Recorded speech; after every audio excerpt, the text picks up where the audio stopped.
자, 안녕하세요. 이 팀장 김 차장의 썰당 이슈톡 시간이 되겠습니다. 오늘은 지난달에 이어서 추가적인 이슈, 현재 일어나고 있는 글로벌 커머디티 시장, 상품 시장에 대한 이해와 설명, 이슈들이 요즘 참 부각이 많은 시절이라서 이거에 대한 내용을 한번 더 가져보는 시간을 가져보도록 하겠습니다. 현재 지금 말도 안 되는 가격 흐름을 보이고 있는 유가, 정말 궁금합니다. 오늘도 제가 오늘 촬영한 이날도 등락이 지금 말도 안 되게 움직이고 있고, 현재 월물 차월물까지 가격이 급락하는 흐름을 보여주고 있습니다. 이런 것들에 대한 궁금증 해소, 그리고 이런 내용에 대한, 그리고 이제 우리가 지금 또 이야기하는 금 가격, 이런 내용에 대해서 오늘 한번 알아보는 시장을 가져보려고 하고요. 일단은 제가 다니고 있는 이베스트 투자증권이고, 여기에서 이제 리서치, 커머디티 상품 리서치하는 이제 우리 연구원님이 계십니다. 이분이 이제 여기 계시는 최진행 연구원님이 되실 거고요. 이분이 오늘 이런 궁금증을 많이 이야기해 주실 거예요. 유가 가격이 왜 이렇게 등락이 되나?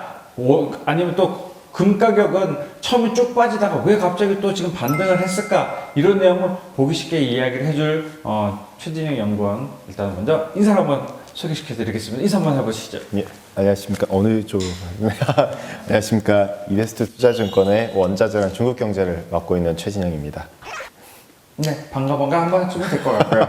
네, 그러면은 제가 말씀드렸던 이제 금 가격 그리고 원유 가격에 대한 이제 실제로 현재 흐름, 그리고 2분기 이제 4월 달이 되면서 이제 2분기가 실제로 됐잖아요. 2020년에 예. 2분기 가격 흐름에 대한 이제 전망 흐름 리포트를 일단은 발표를 하셨으니까 요거에 대한 흐름 이제 쭉 이야기를 해주시면은 될 것 같고, 제가 중간중간 네. 갑자기 기습 질문도 네. 먼저 하도록 하겠습니다. 일단 좀 이제 연구원님이 말씀 좀 쭉 진행해 주시면 될 것 같아요. 예.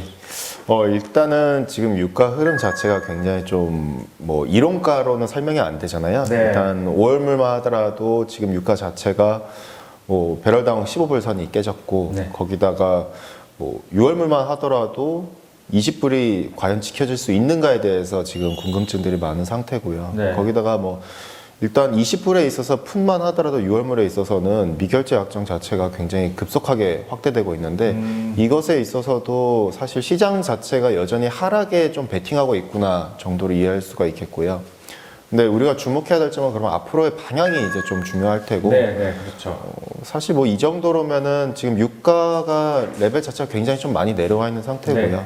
여전히 좀 불확실성이 큰 상태인데, 투자자분들이 조금 유의하실 부분은 여전히 콘텐고가 심한 상태고. 여기서 제가 조금 질문을 드려야 될 것 같아요. 컨텐고가 심하다, 이게 무슨 의미인지 못 알아들으시는 분 정말 많을 거예요. 그리고 아까 푸시 많다, 왜 푸시 많은데 가격이 왜 빠지지? 이런 것들을 조금 이해하기 쉽게 한번 설명을 좀 해주셨으면 좋겠어요. 단순하게 보자면은, 네. 지금 시장의 참가자들이 네. 하락에 베팅하고 있다 정도로만 이해해 주시면 될 것 같고요. 근데 일단은 방금 전에 또 말씀드렸던 콘텐고 같은 경우에는, 네. 그러니까 단순하게 수급만 논리로만 본다면은, 네. 지금 현재가 정말 수급 상황, 즉 석유 글로벌 시장에 있는 석유 수요와 공급의 상황이 네. 정말 안 좋다 보니, 수요가 아닌 공급 우위의 상황이다 보니, 예. 결과적으로 어떻게 보면 가격 측면에서 콘텐고 상황이 발생했다 정도로 이해해 주시면 될 것 같고요. 그러면 어찌됐든 옵션에 푸시 많다라고 말씀하셨는데, 그런 실제로 어찌됐든 가격이 떨어진 데에 베팅한 사람들이 정말 많다. 예. 그런 의미로 저희가 해석하면 예, 될 것 맞습니다. 같습니다. 그럼 계속해서 말씀해 주시죠. 예. 사실 유가에 있어서는 그렇기 때문에 저희 쪽 같은 경우는 여전히, 근데 방향성 측면에서는 연말까지로 놓고 보면은 우상향으로 계속 보고 있긴 하거든요. 다만 그 회복 속도에 있어서는 저희는 여전히 좀 더딜 수 있다라는 점이고요. 금 같은 경우에는 사실 가장 매력적이죠. 저희가 작년 연말에도 연간 전망을 통해서 금에 대해서는 좀 계속 긍정적인 뷰를 가지고 가자, 비중 확대를 적극적으로 하자라고 봤는데, 지금 금한테는 매력적인 시장이 계속 되고 있습니다. 뒤에서도 설명을 드리겠지만은, 결국 금한테 가장 중요한 거는 저금리 기조, 네. 그리고 풍부한 유동성, 네. 거기다가 지금 현재에 있어서 보면은 안전자산 심리보다는 어쨌든 인플레 헤지라던가 무이자 자산으로서의 심리가 그러한 수요 자체가 좀 더 높다 정도 이해해 주시면 될 것 같고요. 아, 근데 갑자기 또 금 얘기가 어쨌든 말씀해 주셔서 그런데, 금 가격이 한동안 쭉 빠졌단 말이죠. 실제로 요때 뭐 달러 인덱스 값은 그때는 굉장히 100포인트, 103포인트까지 올라가면서 그 흐름에 맞아서 된 건지, 아니면 시장에서 이야기하는 금도 다 팔자, 달러가 더 중요하니까 금 팔고 달러 사자, 그런 게 더 강했는지, 저는 그런 것도 조금 궁금하더라고요. 50대 50으로 보고 있거든요. 아, 그러니까 네. 사실 금마저도 팔았다? 그만큼 위기 상황이고 전반적인 시장이 악화되다 보니 지금 당장 상황에서는 현금에 대한 수요가 더 우선시 된다라는 점에서 네. 결과적으로 금까지 팔았다라고. 근데 이 흐름이 이번만 그런 게 아니거든요. 금융위기 때도 동일하게 네. 보면은 금융위기 때 달러도 튀고 리버 OIS 스프레드도 튀고 그러면서 금 가격이랑 주가도 같이 내려가고 네. 그렇게 보면은 지금도 동일한 3월 달에 현상이 발생했었고요. 그 이유가 굉장히 금 가격한테는 긍정적이었다라는 점에 더 주목할 필요가 있겠고요. 그럼 그 이후에는 안전자산에 다시 강해진 것보다는 인플레이션 해지에 조금 더 강해졌다. 주가가 지금 같이 튀면서 그렇게 해석하는 게 맞다고 보는 네, 거죠? 맞습니다. 그러니까 여타 자산 시장이 안정이 됐구나. 네. 그러면서 주식보다 S&P 500보다 금이 먼저 하방 경직성이 강화됐었거든요. 근데 이거는 과거 11년 전에도 동일했었고요. 네. 그렇기 때문에 긍정적인 흐름으로 해석할 수도 있겠죠. 연구원님이 말씀하신 거 편히 지금 오늘 조금 이제 뭐 올해 흐름 뭐 어떤 원자재다 어떤 상품과 말씀해 주시면 되거든요. 저는 사실 이제 원자재 안에서 네. 포션을 갖다가 좀 두자면은 일단 귀금속에 대한 비중을 갖다 보다 좀 더 적극적인 확대가 필요하다고 보고 아. 있고요. 일단 1분기도 마찬가지였고 이번 2분기도 마찬가지로 보고 있고요. 네. 다만 여기서 조금 차이는 에너지에 대한 비중을 갖다가 제가 조금은 올렸어요. 기존 완전히 줄였는데 네. 근데 그 이유는 일단 지금 컨텐거 상황인 거는 분명 알고 있는 부분이지만은 적시적으로 상황이 어쨌든 1분기 때보다는 긍정적이라는 거는 분명하거든요. 다만 이 6월물 WTI에 대해서는 저는 긍정론을 갖다 펼치기엔 좀 제한적일 수 있지만은 네. 7월물에 있어서 즉 앞으로 다가올 6월 달에 있어서는 그래도 어느 정도 긍정적이지 않을까 그 정도로 바라보고 있고요. 그러면 지금 저희가 시청하시는 분들이 컨텐고 그런 부분을 이제 이야기하는데 컨텐고 부분 제가 잠깐 이야기를 설명을 드릴게요. 이 선물 시장에서는 정상 시장과 비정상 시장이라는 이야기가 나옵니다. 그러니까 컨텐거는 정상 시장 그리고 백워데이션은 비정상 시장이라고 표현을 합니다. 그러니까 선물을 지금 이제 거래를 하시는 이 시청자분들 선물이라는 거 월물이 존재하고 그 월물이 5월물, 원유 같은 경우는 5월물, 6월물이 있는데 5월물이 6월물보다 싸. 그러니까 말 그대로 5월물은 현재 15불, 6월물은 23불 하면은 이게 이제 정상시장, 컨텐거 시장이라고 표현을 하고 그리고 5월물이 20불, 6월물이 15불 되면은 오히려 그 다음 월물이 싸진 경우이기 때문에 이건 비정상 시장, 백워데이션 시장으로 표현을 합니다. 이렇게 되는 거는 이제 그 시청자분들이 한번 이해를 하시면 될 것 같고요. 뭐 이렇게 기본적인 그 월물 간 스프레드 뭐 이렇게 지금 용어가 어려울 수 있지만은 이런 것도 선물 지금 매매를 투자하시는 시청자분들 반드시 공부할 부분이라서 저희가 나중에 스프레드에 관련된 이야기를 한 번 더 이제 진행할 거예요. 이런 부분은 걱정하지 마시고 일단 한번 쭉 들어보시고 저희가 이제 차후에 또 설명을 드린다는 걸 이제 말씀을 드릴 것 같습니다. 그럼 연구원님 계속 원자재 관련 내용 쭉 예. 설명을 좀 해주세요. 네. 일단 뭐 매크로 단에서 얘기를 갖다가 뭐 사실 다들 아세요. 웬만하면은 지금 상황이 굉장히 좋지는 않고 네. 거기다가 뭐 코로나도 그렇고 지금 신용 리스크라던가 기업들의 내지는 이제 글로벌 각국의 부양책에 있어서도 여전히 네. 의구심들이 많은데 그런 부분에 있어서는 저는 이번 자료에서 좀 세 가지 측면에서 리스크와 기대감을 좀 직시를 하자 네. 정도로 좀 정리하면서 네. 2분기에 대해서는 그렇기 때문에 큰 기대감을 갖기도 어렵고 네. 그렇다고 아예 비관론을 갖다 가지기도 어려운 시장이 있지 않겠는가라고 접근을 했고요. 네. 그렇기 때문에 왜냐하면 원자재가 경기를 동행 내지는 후행하는 지수거든요. 그렇기 때문에 이 같은 매크로 환경이 어쨌든 그렇게까지 긍정적이지도 그렇게까지 비관적이지도 않는 상황에서는 뭔가 큰 폭의 개선이 또 빠른 속도의 V자형 반등이 이루어지기 어렵기 때문에 네. 그 부분에 있어서 제가 짚고 먼저 말씀드리는 부분입니다. 그렇지만 일단은 연구원님은 경기 반등이 쉽지는 않다. 막 뉴스에서는 V자 반등, 트럼프가 특히 이야기하는 V자 반등이 급격하게 일어날 수도 있다. 경기 재개를 그래서 더 해야 된다라는 이야기를 많이 하는데 그런 거에 대해서는 상당 부분 동의하지 쉽지 않다. 그렇게 생각을 하면 될까요, 제가? 예, 아무래도 왜냐하면은 제가 주목하는 부분은 그런 거거든요. 그러니까 코로나라는 이슈가 해소가 되는 건, 그러니까 하반기로 갈수록 해소되는 건 누구나 알고 있어요. 네, 그렇겠죠. 근데 중요한 거는 즉 엔드 유저들이거든요. 즉 실제로 원자재를 사가지고 사용하는 사람들, 사용하는 기업들, 그런 네. 기업들이 가동률이 회복돼야 되는데 네. 그 가동률이 회복되기까지의 시차가 존재한다는 거죠. 대표적인 예가 중국만 놓고 보더라도 네. 먼저 발생했었으니까요. 네. 중국 같은 경우에는 실제로 이번에 산업 생산이 발표가 됐는데 지난주 금요일 날 박살이 났죠, 완전히. 여전히 마이너스 구간이에요. 네, 네. 그러니까 물론 V자로 해가지고 회복이 어느 정도 되는 건 보였지만은 물론 완벽하게 V자는 아니지만 어쨌든 마이너스 폭이지 않겠는가. 그쵸? 마이너스 여전히 그쵸. 감소폭은 줄지만은 악재가 그렇게 줄지만은 여전히 계속 마이너스가 유지될 것이다. 예. 그러니까 그렇기 때문에 이게 또 전 세계적으로 모두가 한 번에 일제히 코로나가 발생한 게 아니기 때문에요. 네. 그렇기 때문에 이 나라 시작하고 저 나라 시작하고 요 나라 시작하고 하니까 서로 가동이 재개되는 시기가 달라요. 네. 그러다 보니 엔드 유저 단에서 실제로 가동률을 회복하려면은 이게 시차가 걸린다라는 거죠. 그렇기 때문에 네. 저는 경기에 있어서는 V자보다 오히려 좀 더 완만한 U자이지 않을까 정도로 저는 보고 네, 있고요. 네. 그 부분 때문에 에너지나 비철금속 같은 애들 경우에는 이러한 경기를 동행 내지는 살짝 후행하기 때문에 이 같은 흐름이 유효하지 않겠는가 정도로 보면 될 것 같습니다. 그러면은 유가 시장도 많이 그러면은 그 가동률이 많이 좋아진다. 그렇게 일단 보신다고 저는 이해를 하면 될 것 같은데 예. 실제로 근데 이 미국으로 인해서 그러니까 트럼프로 인해서 일단은 감산 합의가 이제 모멘텀 자체가 트럼프가 이제 했잖아요. 감산 합의가 이제 됐는데 저는 궁금한 게 지금 감산 합의가 됐는데도 불구하고 역사는 유리없던 일간 970만 배럴을 감산함에도 불구하고 지금 유가가 계속 폭락을 하고 있어요.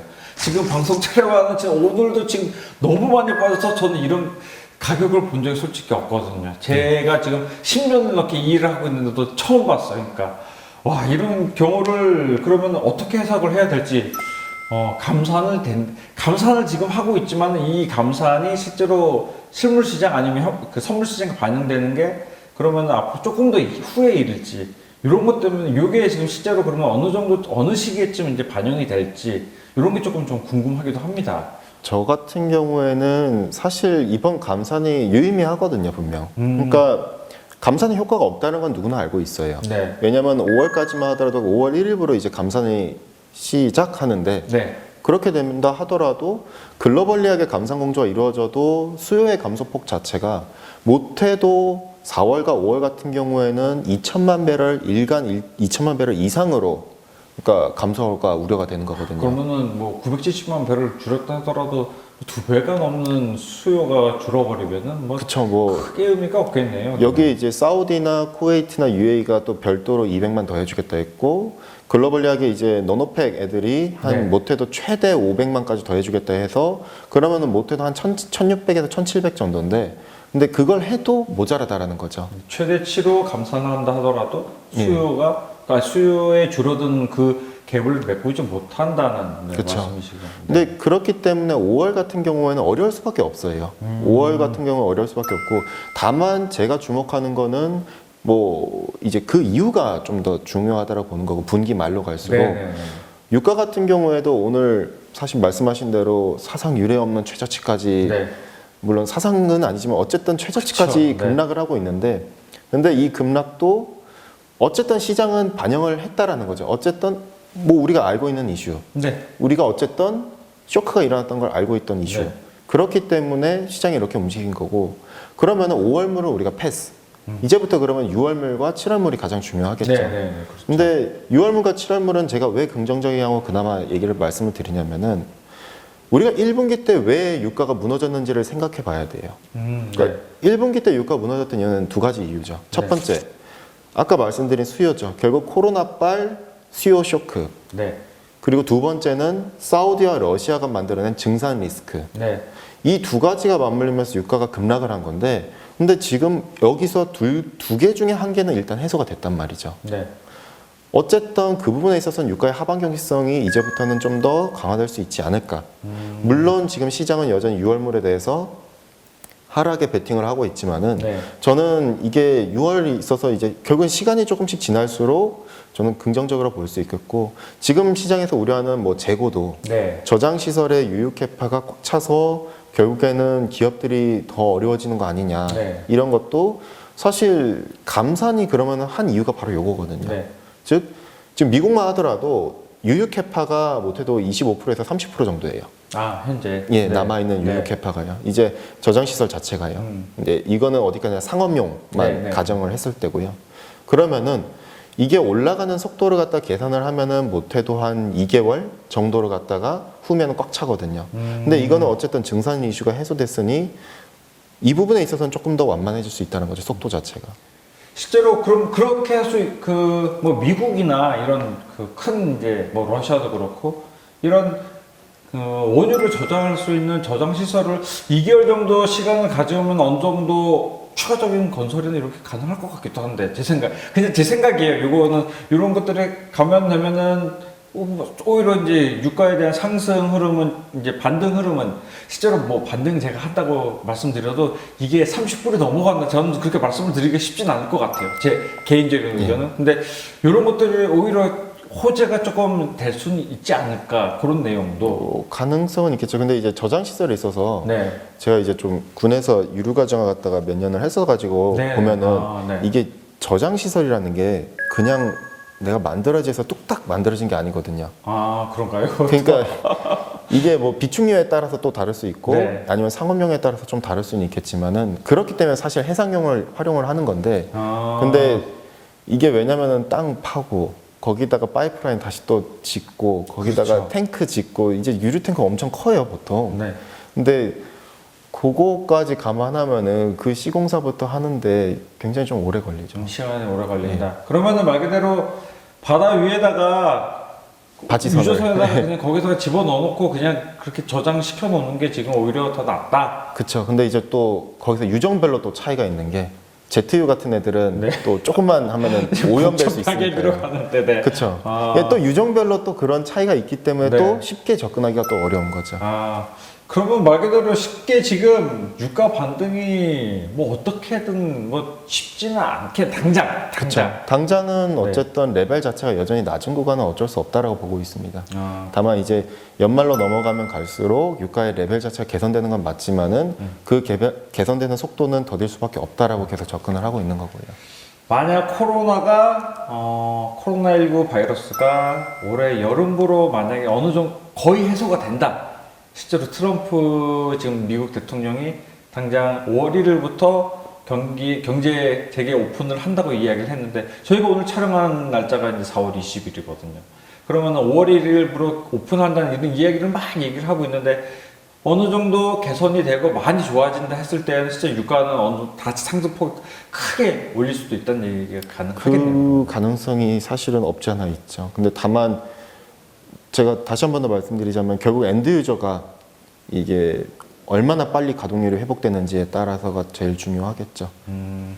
근데 저는 제 개인적인 입장은 굉장히 부정적이거든요.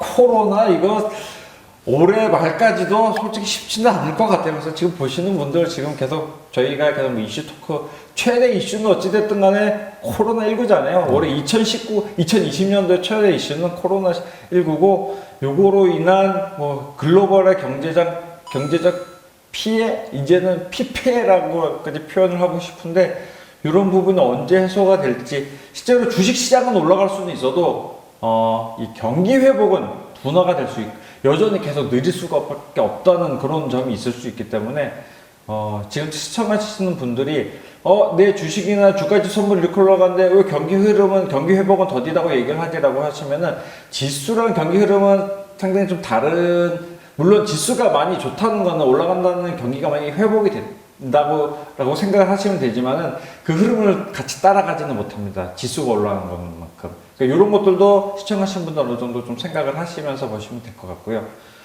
저는 지금 이제 어찌됐든 우리 연구원님이 오늘 또 말씀해 주셨던 이제 그럼 원유는 이런 식으로 가게 될 것 같은데 그럼 금은 또 궁금해요. 지금 뭐 지금 25만 원, 25만 원이 넘어요. 한도네. 한도 25만 원. 제가 종로 쪽에도 조금 연관이 좀 있어서 제가 또 그러다 보니까 이제 금 가격에 굉장히 관심이 많은데 한도는 25만 원 넘는다. 불과 몇 개월 전만 하더라도 20만 원 채 안 됐는데 한도는 25만 원 넘단 말이죠. 이게 지금 어디까지 할 건지 저 좀 궁금하기도 합니다. 제가 2009년 이제 금융위기 때 금값이 이제 1,900불까지 간 걸 봤어요. 저도 야 그때는 이제 2,000불까지도 가겠구나라서 이제 금을 미리 안 산 걸 정말 후회를 했는데 그러고 나서 다시 금 크게 하락하는 걸 보고 저는 이제 실물로도 조금 구매를 전 해놓은 상태거든요. 이걸 팔아야 되는지 저도 지금 되게 아리송해요. 제가 이제 저도 많은 뉴스를 접하지만은 이걸 어떻게 해야 될지 좀 궁금합니다. 많은 시청자분들이 이거 궁금해하실 부분이 금을 팔아야 되냐 말아야 되냐 이런 부분도 궁금합니다. 금에 대해서는 어떤 흐름을 갖고 뭐 전망을 하시는지 조금 말씀해 주시면 좋을 것 같아요. 네. 저는 사실 금에 대해서는 계속 좋게 보고 있고요. 그러니까 작년 연간 전망 자료가 원자재 연간 전망 자료 제목이 2020년에도 금과 함께 추물이었거든요. 아, 저희 지금 뭐 어차피 그 회사 그 유튜브 화면 이제 들어가서 보셨을 때 저 회사 홈페이지를 같이 따라 들어가서 보시면은 투자 정보란이 있어요. 이 부분에 저희 리서치 말 그대로 이제 우리 연구원 최진영 연구원님 같이 각 뭐 기업들 분석도 하고 아니면은 투자 매크로 시장 경제적인 일반적인 이제 글로벌 시장을 이야기하는 부분도 있고 그런 걸 분석해 놓은 자료들이 있는 부분이 있어요. 요런 부분을 클릭해서 들어가시면은 지금 우리 연구원님이 발표한 자료 말 그대로 이런 리포트 보실 수 있어요. 이런 거 보면은 이 시청하시는 분들 이런 거 봐야 돼요. 보면서 거래를 해야지 아무 생각 없이 거래하면은 큰일 납니다. 제가 지금 이거랑 뭐 매매하면서도 이거 지금 유튜브 찍으면서 내내 공부하라고 말씀을 드리죠.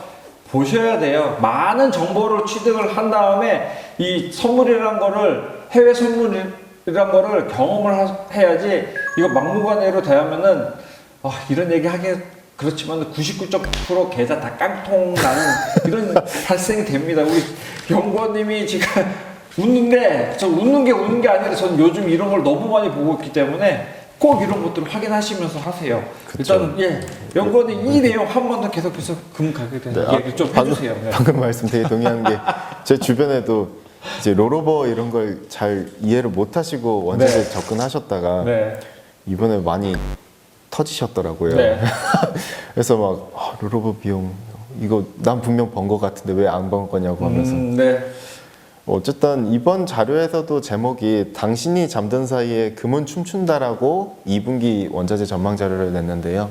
제목 자체가 네가 잠들어도 금 가격은 난 널러나 이 시장에서 가격이 오르는 상품이 있다는 게 정말 참 특이하고 대단한 것 같기도 했습니다. 네, 계속 말씀해 주세요. 어쨌든 그만큼 저는 여전히 금에 대해서 긍정적인 뷰를 가지고 있고 금 가격 같은 경우에는 뭐 원화로는 지금 어느 정도인지 모르겠지만은 온스당 지금 현재 1690달러 선에 머물러 있거든요. 근데 저는 올해 2분기 때 온스당 1,800달러를 갖다 터치가 가능하고 그다음에 연말로 갔었을 때 올해 전체로 봤을 때는 사상 최고치 경신 한 번 더 가능하다. 그 정오점이 1,900불 대인데 이게 넘어설 수 있다.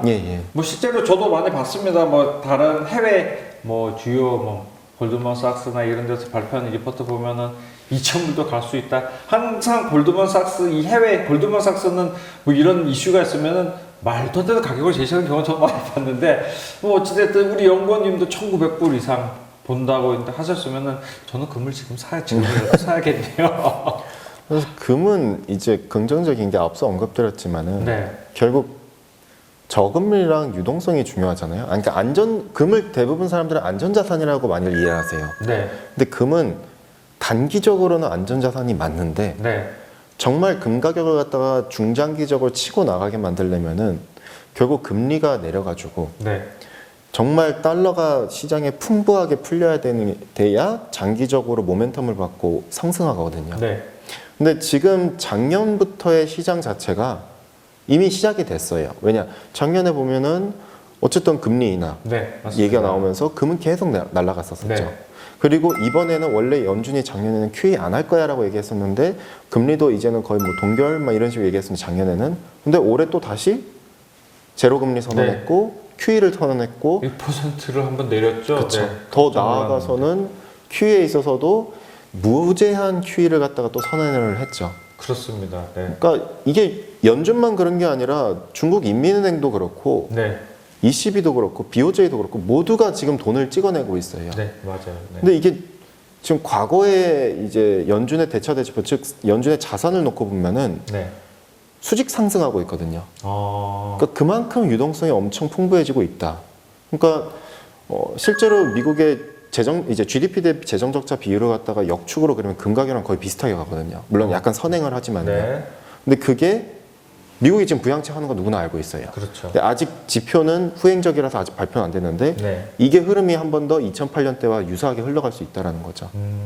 그러니까 근데 이제 이러한 유동성은 그럼 오케이인데 그럼 사람들이 궁금한 거는 근데 지금 아까 원유에서도 말씀드렸다시피 수요가 이렇게 없으니까 네. 왜 디플레 우려가 이렇게 크지 않느냐. 그렇죠. 네. 금은 결국 디플레이션에 굉장히 취약할 수가 있는데 인플레이션 해지 자산이다 보니 네. 그러면 이거에 대해서는 어떻게 설명할 거냐라고 물어보시는 분들이 많으세요. 근데 중요한 거는 디플레이션 압력 우려가 있는 건 저도 동의를 하지만 네. 왜 금 가격이 더 갈 수 있냐면은 크게 세 가지입니다. 그러니까 디플레 우려가 있지만 첫 번째 그러면 여기서 실질 금리가 더 올라갈 수 있는 요인이 있냐 이거죠. 아, 금리를 다시 올릴 수 있는. 네. 그러니까 금리랑 이제 명목 금리랑 또는 이제 실질 금리랑 실질 금리, 네. 그 다음에 이제 금 가격은 딱 역의 방향으로 같이 가거든요. 아, 반대로 예. 움직이는. 네. 근데 그럼 실질 금리를 갖다 놓고 보면은 못 움직여요 더. 왜? 더 위로 올라가기 어려운 게 아까 말씀드렸다시피 제로 금리 시대거든요. 네. 연준이나 여러 중앙은행들은 지금 당장 금리 못 올려요. 지금도 뿐만 아니라 올해에도 금리를 올릴 수 있을지도 가능성 없다고 저는 보고 있고. 이게 코로나 때문에? 그렇죠. 코로나 때문에도 그렇고 경기가 둔화돼서 그런 것도 있고 네. 내년에도 정상화를 할 수 있을지 없을지도 저는 가능성이 조금은 희박하다고 보이거든요. 네. 그걸 놓고 보면은 그럼 실질 금리가 올라갈 리스크는 없다라는 거죠.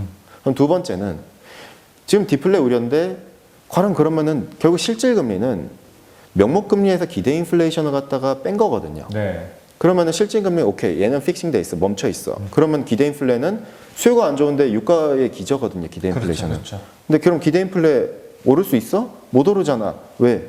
작년도 기저를 보면은 작년도 2분기 때 유가가 못해도 60불이었는데 WTI가 지금의 3배가 그쵸. 넘는 가격이죠. 그러면은 여기서 기대 인플레이션 올라봤자 많이 못 오르잖아라고 하실 텐데 그래서 얘기 말씀드린 게 명목 금리가 그리고 정책 금리도 여기서 못 올라가 준다면은 기대 인플레이션이 유가가 조금만 회복돼도 좀만 튀어도 실질 금리가 마이너스로 갈 수 있다라는 거죠.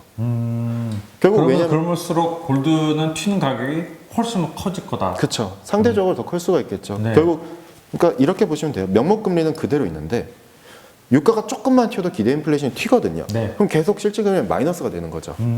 그렇기 때문에 금은 오히려 더 상승에 대한 상방에 대한 가능성이 더 열려 있다고 볼 수가 있겠고요. 세 번째는 아까 말씀드렸다시피 결국에는 디플레 우려가 있지만은 어쨌든 코로나 이슈는 점진적으로 해소가 돼요. 네. 그러면은 연말로 갈수록 경기는 점진적으로 개선이 물론 완벽하게 100% 회복은 아니지만 회복되는 흐름을 갖다 점진적으로 보여줄 거예요. 네. 그렇게 봤었을 땐 지금 시장에 이렇게 많은 유동성이 풀려 있는데 그러면은 다시 한 번 더 인플레 해지 자산으로서의 수요가 올라갈 수 있다라는 것이죠. 그렇기 때문에 금에 있어서는 저는 크게 뭐 걱정하는 일도 없고요. 오히려 저는 빠졌을 때가 더 추가 매수의 기회다. 그래서 막 제가 앞서 언급드렸다시피 주식 시장이나 채권 시장이 한 번 더 위기가 오면 이제 위기가 왔었을 때 3월 달에 금도 빠졌잖아요. 네. 네. 그래서 리보 OIS 스프레드라던가 달러 인덱스가 튀었었는데 네. 2008년 때랑 동일하게 만약에 여기서 2차 충격이 발생을 한다. 네. 그러니까 1차는 센티가 무너졌고 네. 2차는 이제 실물 지표가 무너지잖아요. 네. 맞아요. 그러면 2차부터 실물 지표가 이제부터 무너지면은 여기서 만약에 그럼 주가가 만약에 무너졌어요. 네. 만약에 디폴트가 정말 여기서 뭔가 나와줘서 네. 회사채도 시장이 흔들리기 시작했어요. 그럼 리보 OIS 스프레드도 다시 또 튀고 달러도 튀겠죠. 그럼 금도 또 빠지겠죠. 그렇죠. 다만 저는 그때가 되면은 더 적극적으로 매수를 해야 된다라고 보고 더 있어요. 적극적으로.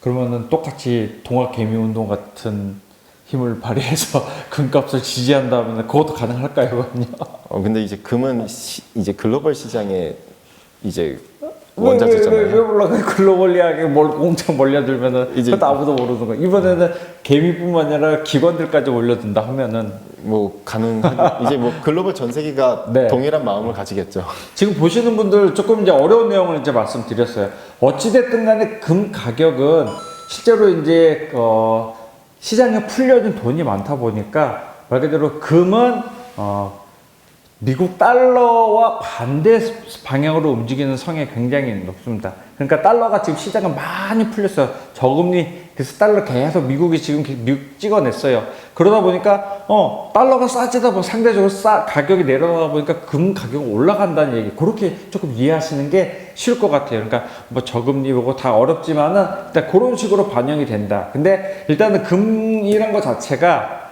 인플레이션을 위한 해지 플러스 안전자산인데 여기에 지금 돈이 워낙 많이 풀렸기 때문에 반대적으로 역발상적으로 금은 그 돈이 풀린 거에 대해서 계속 위로 칠 수밖에 없는 금 가격은 유로로 결제되는 것도 있지만 미국 달러로 80% 결제가 되기 때문에 반대로 움직인다. 달러가 많아지면 유동 풍부하면 풍부할수록 금 가격은 위로 오를 수밖에 없다. 그러니까 금리 자체가 계속 이제 뭐 저금리 이렇게 뭐 실질금리 하는데 금리 현재 우리가 이야기하는 지금 우리나라도 그렇고 아니면 이제 미국은 지금 미국이나 유럽이 지금 뭐 제로금리 뭐 금리 은행에 돈을 넣으면도 아무런 의미가 없다. 저축을 해도 아무런 의미가 없는 그 이자가 없다는 얘기잖아요. 그러니까 시장에 그만큼 돈이 많이 풀렸다는 얘기니까 이 대반대로 그러면 금은 위로 상승할 수 있는 더 힘을 갖고 있는 그 위로 쭉쭉쭉 올라가는 힘을 가지고 있다라는 이야기를 좀 말씀을 좀 드리고 있는 게 제가 이렇게 생각하면 좀 예, 될까요? 맞습니다. 네.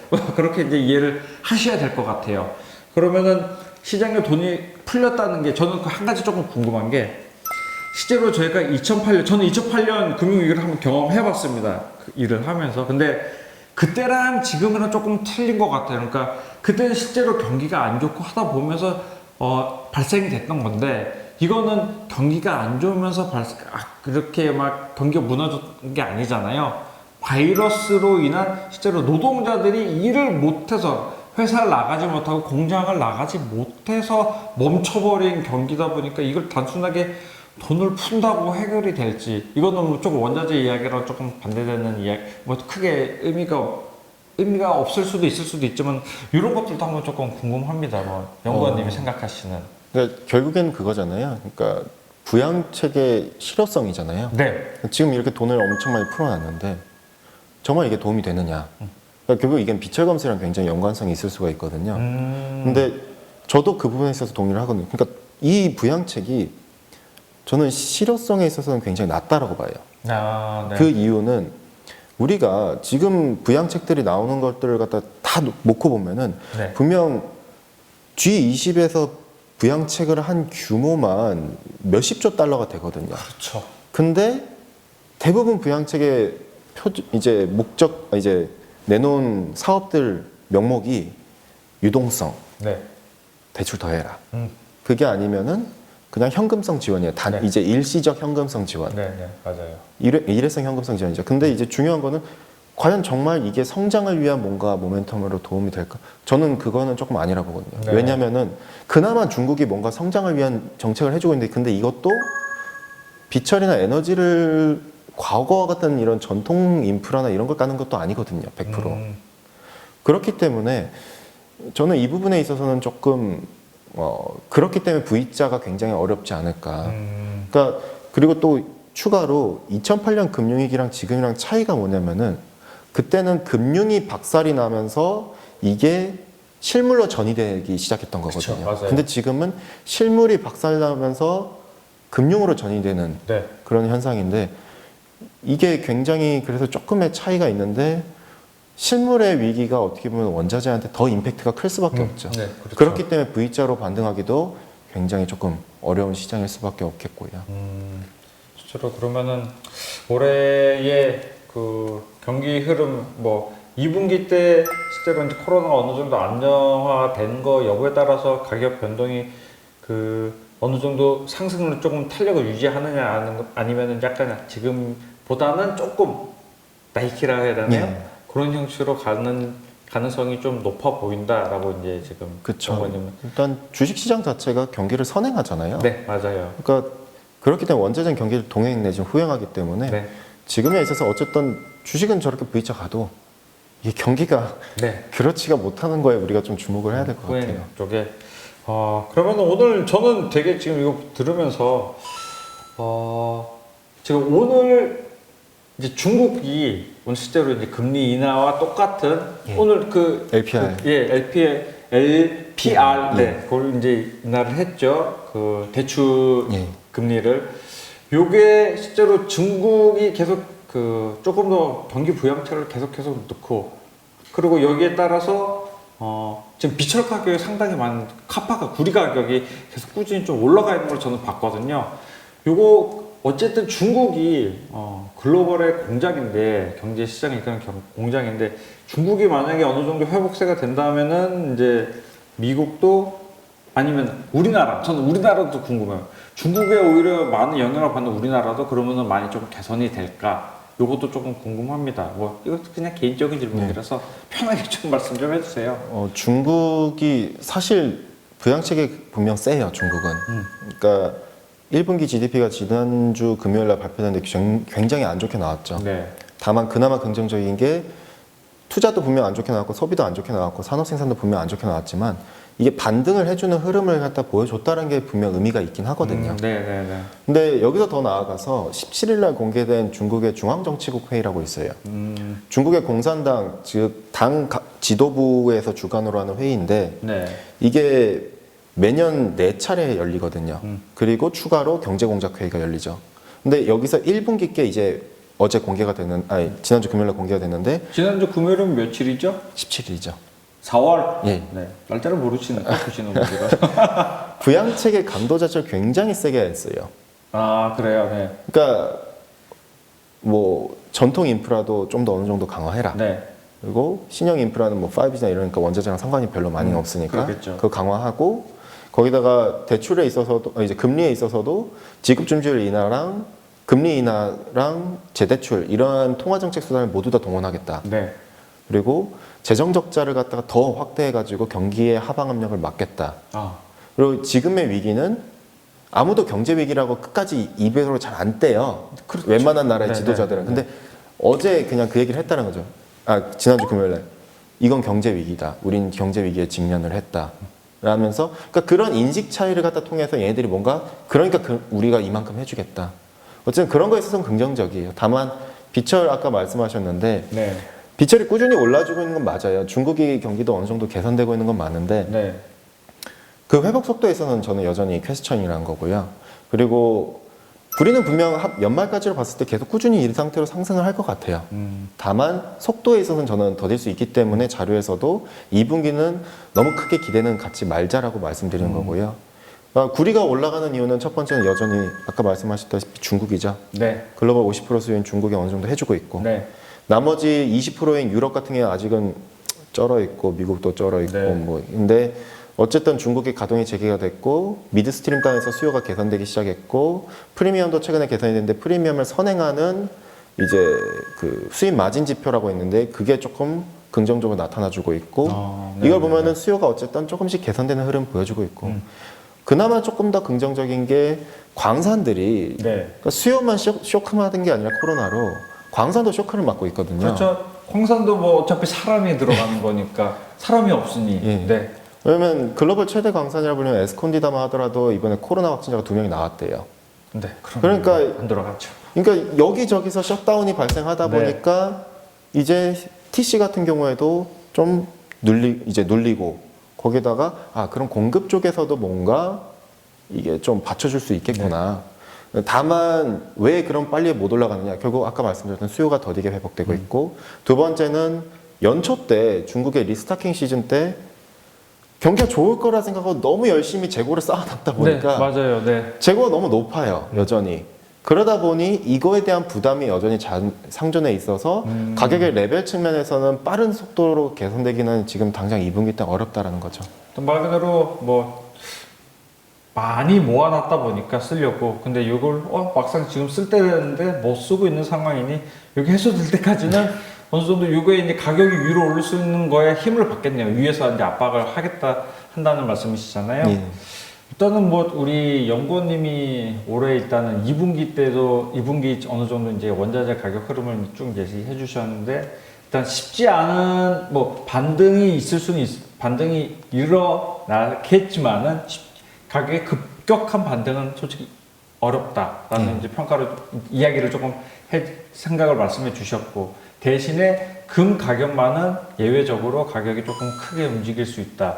그렇게 제가 이야기를 이렇게 드리면 제가 잘 이해하는 거예요. 맞습니다. 그렇게 그러면 이렇게 지금 저는 오늘 어찌됐든 이런 급변하는 현재 지금 원자재 시장에 대한 이야기를 조금 말씀을 드리고 싶었어요. 그러니까 오늘이 저희가 녹화하는 날이 4월 20일이에요. 근데 오늘 5월 유가 5월물이 15불이 깨지고 14불이 가고 6월물이 지금 23불, 뭐 6월물도 지금 20불이 뭐 깨지니 뭐 그런 얘기가 나오고 이런 급격한 시장에 있어서 그래서 저희가 지금 이런 이야기 이슈에 대한 이야기를 조금 더 말씀을 드리고 싶었어요. 코로나19 바이러스로 인해서 실제 2020년 글로벌 경기가 앞으로 아직도 어떻게 될지도 모른다 이야기가 많이 나옵니다. 우리가 지금 새로운 세상에 국면했다는 이야기를 정말 많이 들으실 수 있을 거예요, 시청자분들은. 이런 이야기를 들으면서 지금 보시는 분들은 어떻게 생각을 하세요? 그러니까 내가 지금 금융 상품에 투자를 하고 싶은데 세상이 변하고 있어. 그러면 금융 상품의 가격 흐름도 같이 변할 거란 말이죠.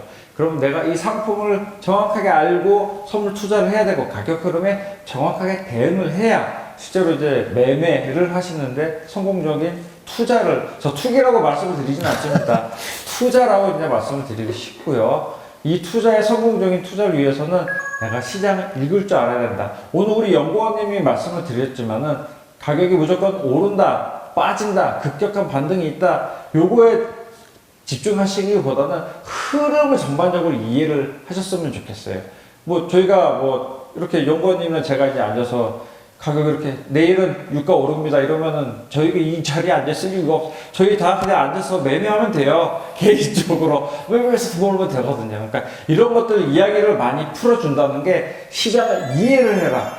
시장에 실제로 이런 얘기가 있어. 맞서 싸우면은 그 사람은 죽습니다. 매매를 할 때. 그런 얘기 많이 하거든요. 그러니까 저도 실제로 매매하시는 개인 투자자분들한테도 많이 이야기를 시장에 맞서 싸우면은 난 결국 질 수밖에 없어요. 그러니까 이해를 하면서 같이 갈 생각을 해야지 맞서 싸울 생각을 하면 안 된다. 이런 식으로 이해를 좀 하셨으면 좋겠고요.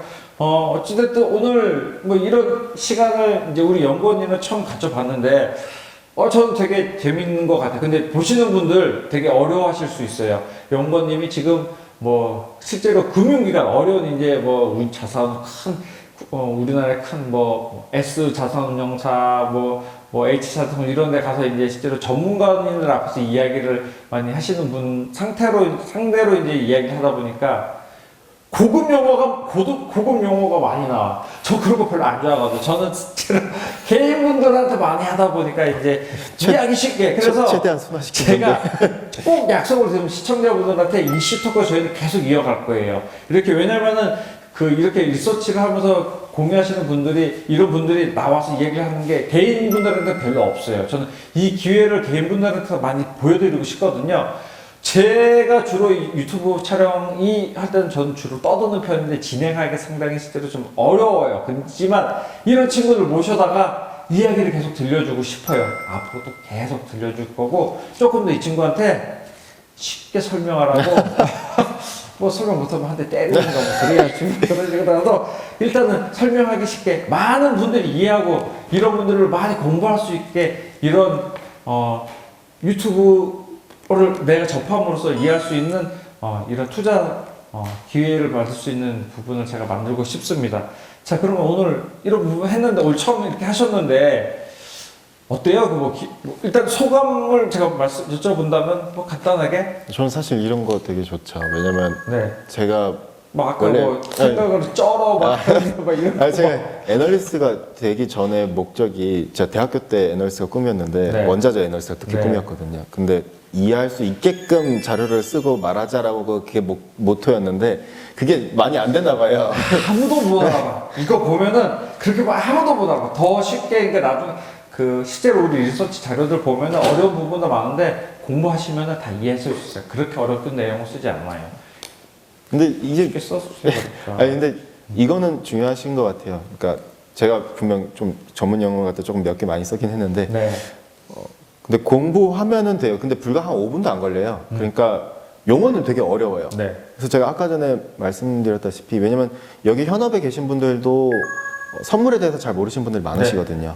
그러다 보니까 이제 주식처럼 접근하시는 분들이 간혹 계세요. 근데 굉장히 그래서 위험하다라고 제가 항상 말씀드리고 싶어요. 그러니까 아까 제가 이제 롤오버 같은 거 뭐 이런 거 얘기 말씀드렸는데 그러니까 지금 제가 뭐 예를 들어서 유가에 올라가는 거에 아무리 베팅해도 근데 지금 콘텐고 아까 말씀드린 대로 콘텐고 상황에서 롤오버가 되면은 제가 수익을 내면은 그래서 롤오버 비용을 갖다 제외해야 제 실현 수익이거든요. 그렇죠. 그러면 이거 이해할 사람 지금 별로 없어. 예, 제가 네. 그러니까 못 번 거나 다름없게 돼버려요. 네, 지금 맞아요. 상황에서는. 네.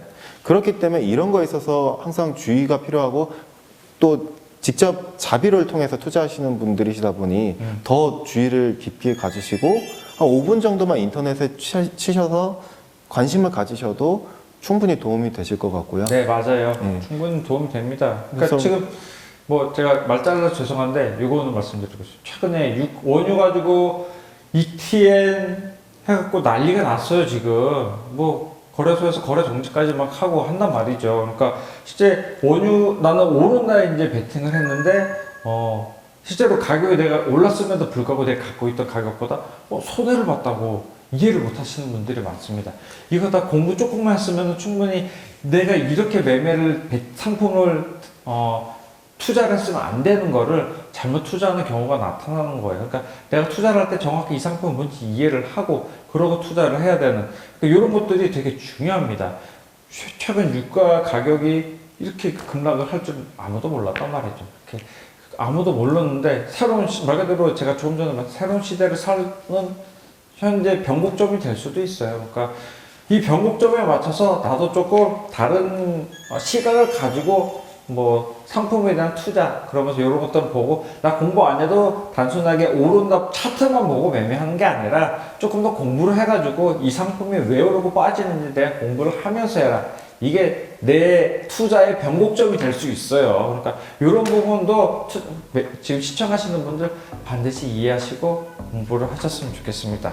자, 일단은 뭐 추가적으로 이제 해외 선물이나 이런 이제 옵션, 해외 선물 옵션 가격 흐름 이런 것들은 다음번에 추가적인 저희가 또 이슈 토크로 진행할 거고요. 자, 지금 보시는 분들 구독 한번 클릭해 주시고 좋아요도 왔다 한 번씩 클릭해 주시면은 좋을 것 같습니다. 자, 그럼 저희는 다음 시간에 한번 또 찾아뵙고 우리 진영연구원도 꼭 제가 조만간에 모시도록 하겠습니다. 예, 그럼 오늘 수고하셨습니다. 감사합니다. 네, 감사합니다.